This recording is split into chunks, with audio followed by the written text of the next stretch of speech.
nagpasyal na kami.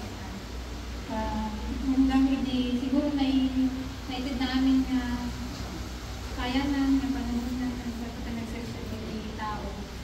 But nag-decline nga ng health na hanggang 2017 nagkaroon na siya ng sakit. Pero itutuloy na lang natin nagsilbi na kagawad kami. Then, 2021, yun nag-stroke na siya. Talagang kaya tibaginan niya sa niya. Despite ajay na sakit na, nga mapukaw siya yung will niya na tumulong pa rin. At yung pabalik-balik pa rin siya sa opisina nung hindi niya matagal sa system niya na pumunta sa munisipyo, makikipagdilo sa mga kasama niya sa opisina. Kaya minsan tinatawagan kami. Nasundin si Mama doon kasi doon hindi siya umaalis ko. Tapos pag-usap sa mga tao. Hanggang kung magkasakit ulit siya, mag-COVID, deteriorate na yung health niya. Doon namin siya parang nasolo ba? Na yung panahon namin parang doon namin na parang nabigyan ng oras. Nakita namin si Mama na masaya, dahil ganyan, lagi siyang nag-aayang lumabas, shopping, kung saan sa Lavino, sa Baguio, ganyan. Napagbigyan yung mga hiling niya, mga gusto niya sa sarili niya, sa buhay niya, mga ganyan. Nandun nga, yung naging buhay niyang lately kasi nakita namin yung pagtingnan ng katawan niya talaga.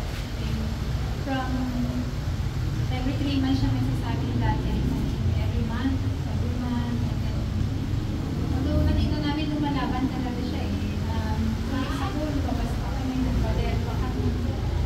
Yung mga videos niya, masaya pa siya, kasama yung mga apo.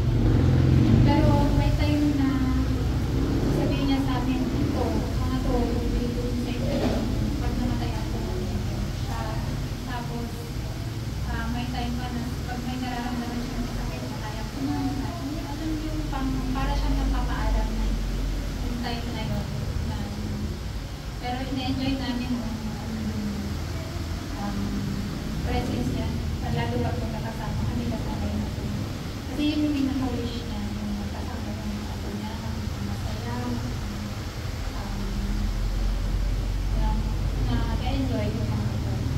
Then yun nga, isang nababanggit pa niya lagi sa amin, sana pag nawala ako,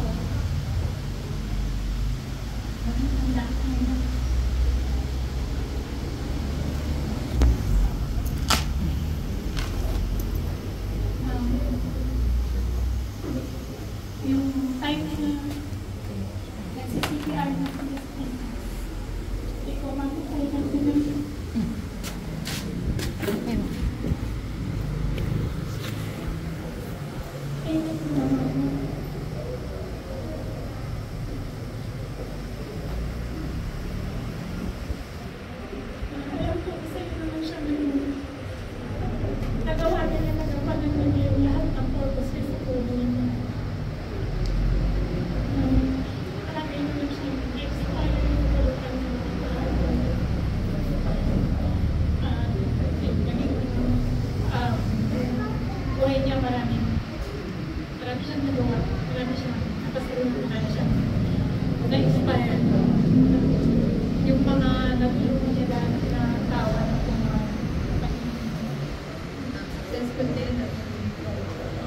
Si Mama,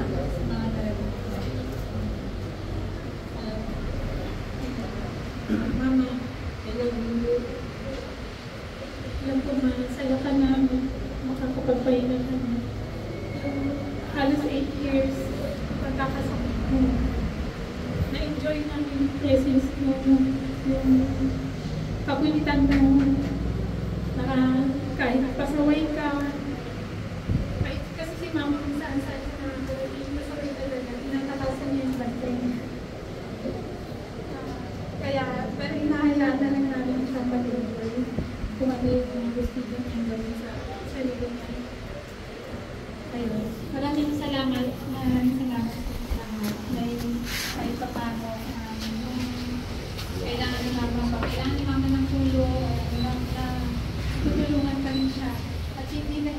advantage yung tayo na hindi na niya alam yung ano yung siguro hindi na naiintindihan ba't yung nangyayari sa kanya.